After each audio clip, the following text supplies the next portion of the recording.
I know Calvin Ridley was like a first round draft pick out of Alabama, as was Julio Jones. Okay, back in 2018. But you know what? In the 4 NFL seasons that Calvin Ridley has played, he's made 0 Pro Bowls. But people act like he was like big and bad and everything like that. So I mean, so it's not so much about that. Hey, I mean, you heard him. Your boy Terrance Moore, Atlanta sports, Georgia sports legend all over the city. I think everybody know his controversial style of just analysis on the Georgia sports, but he made an interesting point in the video. So you guys have the opportunity to go check out the video. The link will be in the description as well as the pinned comments. But he pretty much made a take.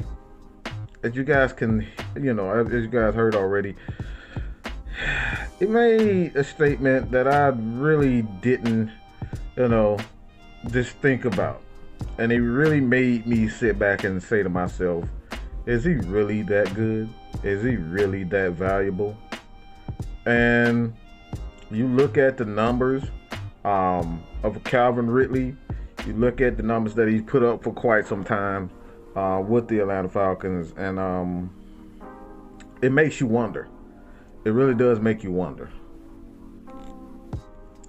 And I'm just going to sit back and, just kind of give you guys some numbers that I think, that is quite interesting. When you look at his first year in the league, 64 receptions, 821 yards, 10 touchdowns, 19 2019, second year, 63 catches, 866 and 7 touchdowns. 2020, 90 catches, 1,300 yards and 9 touchdowns. And obviously this year, 31 and 202 touchdowns. And when you look at those numbers, man, they are very good. But he made a statement that, even in his best year, he still wasn't an All-Pro. He still wasn't a Pro Bowler. So the question I have for you guys, and I'm going to be in agreement. It's not quite often that I would say to myself that Terrance Moore is absolutely right about this, but he's absolutely right about this. When you look at Calvin Ridley, I think this is one of the things that played into his hands as far as him, not wanting to play for Atlanta. I really believe that was a big part, a huge part of what he was doing, and he made when deciding he could not, that he was not going to finish the season. And I think, one of the things that a lot of Falcons fans, really need to say to themselves, is Calvin Ridley really a number one receiver? Is he really a guy that you can say to yourself that he can carry the offense? And I'm talking about the offense as far as the wide receivers making plays. He is that guy. He's a mentor. And the obvious question for me is no. I don't think he's that guy.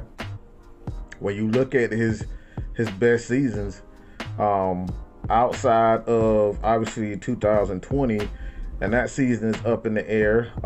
He's only really done it without Julio. Never. Even when Julio Jones was hurt that year, yes, Calvin really put up big numbers, but Julio was still the guy in that building. Matt Ryan is Matt Ryan, but Julio was still in that building. So the question is to Atlanta Falcons fans, are we really being sincere? Are we really being, or we're looking at the situation in itself as the truth? Calvin really may not be that guy, as we all thought.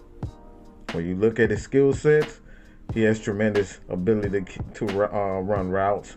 He has pretty good speed, and he can find his way in the end zone.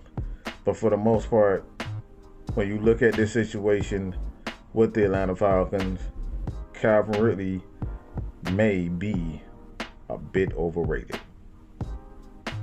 And it's hard to say that, especially when we don't have a receiver right now.